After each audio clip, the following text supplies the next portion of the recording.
Nashipa avait 15 ans.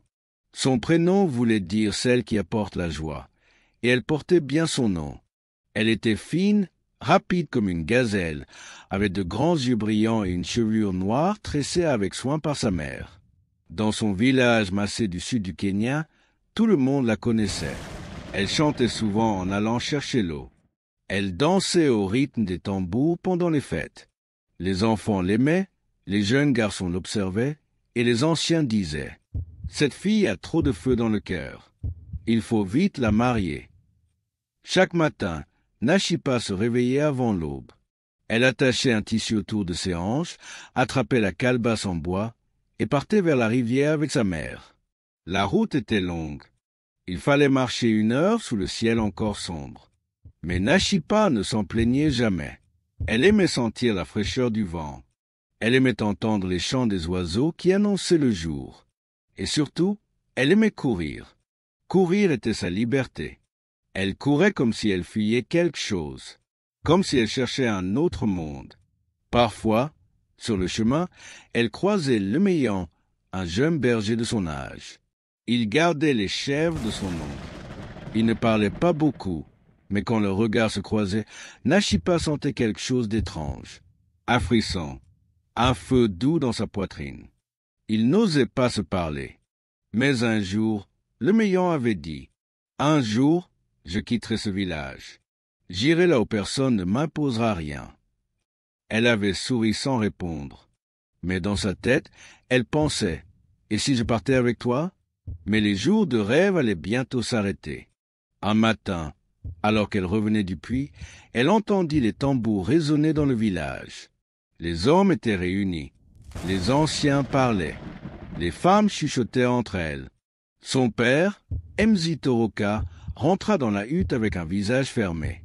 Il s'assit sur la natte et déclara d'une voix grave « Ta cérémonie aura lieu dans 2 semaines. Tu deviendras une femme, Nashipa, et tu rejoindras ton futur mari après. » Puis il sortit, comme s'il avait parlé d'un simple repas. Nashipa sentit le sol se dérober sous ses pieds. Elle entra dans la hutte, le cœur lourd.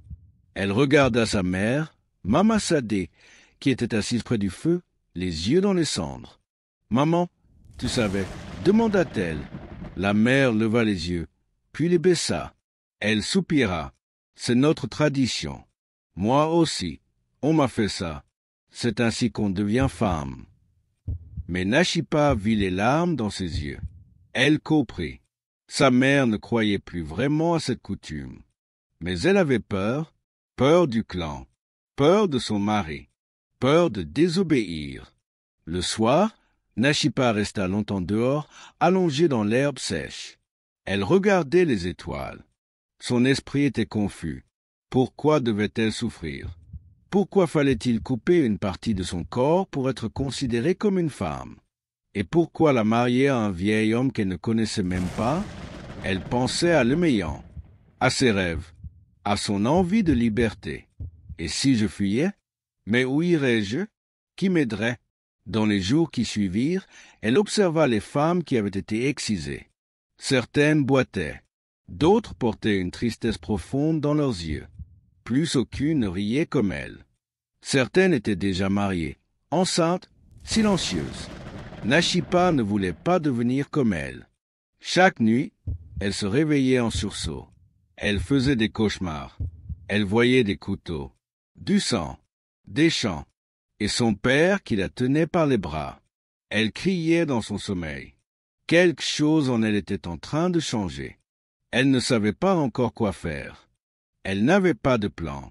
Mais une chose était sûre. Elle ne voulait pas mourir vivante. Elle ne voulait pas qu'on lui vole son corps. Elle ne voulait pas devenir ce qu'ils attendaient.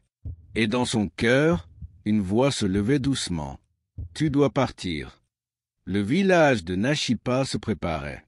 Les femmes tressaient des colliers de perles. Les anciens chantaient des chansons sacrées. Les jeunes filles du même âge murmuraient entre elles, certaines excitées, d'autres terrifiées. La cérémonie approchait. Dans la culture massée, devenir femme, c'était se soumettre à l'excision. C'était un passage obligatoire, une tradition que personne n'osait remettre en question. sauf en secret, dans les pensées. Mzitoroka, le père de Nashipa, marchait avec fierté. Il serrait la main des anciens. Il souriait. Il racontait que sa fille allait être mariée à un homme puissant du clan voisin. Il recevrait de nombreuses vaches. C'était le signe qu'il avait bien élevé sa fille. Il disait aux autres hommes, « Une fille trop libre, ça devient un problème.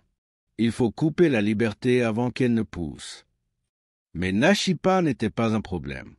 Elle était une promesse, une lumière que la tradition voulait éteindre. Chaque jour, elle voyait les préparatifs. Des lames étaient aiguisées en secret. Des herbes médicinales étaient rassemblées pour calmer la douleur. On chantait, on dansait. Mais dans les yeux des filles concernées, il n'y avait pas de fête, seulement de la peur. Nashipa avait mal au ventre chaque matin. Elle ne dormait presque plus. Le rire qui la suivait partout avant avait disparu. Une nuit, elle osa retourner parler à sa mère. La hutte était silencieuse, la lune brillait à travers les fissures du toit. « Maman, pourquoi tu n'as rien dit? Tu sais que je ne veux pas ça ?» Mama Sadé ne répondit pas tout de suite. Elle regarda sa fille longtemps, comme si elle voyait sa propre jeunesse. Puis elle murmura, « Moi aussi, j'ai pleuré. Moi aussi, j'ai crié. Mais personne ne m'a écouté. À l'époque, fuir, c'était pire que mourir. » Nashipa sentit une larme couler. « Et maintenant, maman, tu crois encore que c'est la seule voie? » La mère baissa les yeux. « Je ne sais plus, ma fille. Je ne sais plus ce qui est juste. Mais si tu pars, tu seras seule. » Ces mots restèrent dans la tête de Nashipa. Le lendemain, un événement étrange changea tout. En allant chercher de l'eau, elle vit une femme inconnue parler à quelques villageoises. Elle portait une robe blanche, un foulard et un petit crucifix autour du cou. C'était Sœur Marie, une religieuse de la mission voisine. On disait qu'elle aidait les filles à désobéir, qu'elle les envoyait dans des écoles, qu'elle parlait de droit et de liberté. Ce jour-là, Nashipa l'observa de loin. Elle vit la femme tendre un savon à une fillette. Puis elle murmura quelque chose à une adolescente. Et elle partit. Cette nuit-là, Nashipa rêva. Elle se voyait dans une grande ville, habillée d'un uniforme d'écolière. Elle riait de nouveau. Elle lisait un livre. Le Meillan était là aussi. Il la regardait avec fierté. Elle ne portait plus les colliers du mariage. Elle n'était plus prisonnière. Mais au réveil, le chant des tambours reprenait. La réalité revenait. Le couteau aussi. Et son père préparait déjà le troupeau qui serait offert en dot. Le vent soufflait fort ce soir-là. La poussière dansait entre les huttes, comme si la terre elle-même voulait cacher un secret. Nashipa marchait lentement, le cœur lourd. Elle avait passé la journée à tresser des colliers avec les autres filles, mais son esprit était ailleurs. Ses mains tremblaient parfois. Elle sentait que le temps passait trop vite. La cérémonie était dans 3 jours. Son père, Mzitoroka, avait tout organisé. Les vaches étaient déjà attachées près de la hutte familiale. Le vieux mari venu du village voisin avait laissé des bracelets d'or, des perles rares et promis un nouveau toit en tôle. Pour lui, Nashipa n'était plus une enfant. Elle était un échange, un contrat, mais dans sa tête, Nashipa ne cessait de penser à cette femme blanche qu'elle avait vue la veille. Sœur Marie, une religieuse catholique qui venait parfois au village pour donner du savon, des cahiers, des médicaments. Mais cette fois-là, elle n'avait pas juste donné des choses. Elle avait chuchoté. Nashipa avait entendu un mot, un seul, qui vibrait encore dans son esprit. « Si tu veux partir ?» Elle n'avait pas entendu le reste. Mais ce simple début avait ouvert une brèche. Le soir, Nashipa décida de retourner vers l'endroit où elle avait vu la religieuse. Elle marcha discrètement, le long des huttes cachées par l'ombre. Là-bas, près du feu, elle vit une autre fille, plus âgée, qui parlait à Sœur Marie. Elle tendait la main. La religieuse glissa quelque chose dans sa paume, une pierre blanche, ou un savon. Puis elle murmura à voix basse. « tu n'es pas seul. L'arbre aux figues. 3 heures avant l'aube. La fille hocha la tête et s'éloigna dans la nuit. Nashipa sentit son cœur battre comme un tambour. Elle ne savait pas quoi faire. Approcher? Demander? Mais si quelqu'un la voyait, elle serait punie. Peut-être battue. Peut-être enfermée. Peut-être même excisée de force. Elle retourna dans sa hutte, le souffle court. Cette nuit-là, elle ne dormit pas. Couchée sur sa natte, elle regardait le toit de chaume. Elle pensait à sa mère, à son silence, à l'Euméyan. Elle se rappelait ces mots. Un jour, on partira. Si tu veux. Était-ce ce jour? Elle ferma les yeux. Dans son imagination, elle se voyait monter dans un camion. Elle voyait une grande ville, des bâtiments, des enfants en uniforme. Elle se voyait assise dans une salle de classe, un stylo à la main, et surtout libre. Mais quand elle ouvrit les yeux, elle vit le couteau posé au mur, celui qu'on utilisait pour les cérémonies. Alors, elle se leva, lentement, sans bruit. Elle sortit de la hutte, pieds nus. Elle marcha dans la nuit noire. Les chiens dormaient. Les torchées étaient éteintes. Les coqs ne chantaient pas encore. Elle s'arrêta près de la hutte de l'Euméyan. Elle hésita à l'appeler, mais non, il ne pouvait pas venir. C'était son combat. Elle devait se sauver elle-même. Et alors qu'elle tournait vers le grand figuier, là-bas, au bord du chemin poussiéreux, une voix douce derrière elle dit « Tu as choisi ». C'était sœur Marie, et à côté d'elle, il y avait 2 autres filles, jeunes, silencieuses, comme des ombres, comme des étoiles prêtes à fuir le ciel trop étroit. Nashipa n'hésita plus. Elle s'approcha. Elle prit la main que la religieuse lui tendait. Elle ne savait pas où elle allait. Elle ne savait pas si elle reverrait un jour sa mère, ni l'Euméyan. Mais elle savait une chose. Ce soir-là, elle avait sauvé sa vie. Le vent avait changé. Il était plus froid, plus sec, comme si même la terre retenait son souffle. Nashipa marchait en silence derrière sœur Marie. À leur côté, 2 autres filles avançaient aussi, les yeux grands ouverts, les visages durs. Elles ne pleuraient pas, elles avaient déjà tout pleuré. Autour d'elles, le village dormait. Les huttes sombres semblaient les observer en silence. Aucun chien n'aboyait, aucun coq ne chantait. C'était l'heure où même les esprits dormaient. L'arbre aux figues se dressait devant elles, grand et noir comme une ombre vivante. C'était là qu'on attendait. C'était le point de départ. Sœur Marie s'arrêta, regarda les 3 filles, puis parla doucement. « Un homme va venir. Il nous emmènera loin. Peut-être jusqu'à la mission, peut-être plus loin. Mais une chose est sûre, à partir d'ici, vous êtes libre. Et ce que vous étiez, personne ne pourra plus vous le voler. » Nashipa ne répondit pas. Son cœur battait si fort qu'elle croyait qu'on l'entendrait jusque dans les huttes. Elle serrait les poings. Elle avait peur. Peur d'être vue. Peur d'être attrapée. Peur que son père se réveille et crie son nom. Mais une autre peur était plus forte encore, celle de rester. Soudain, des phares brillèrent dans la nuit.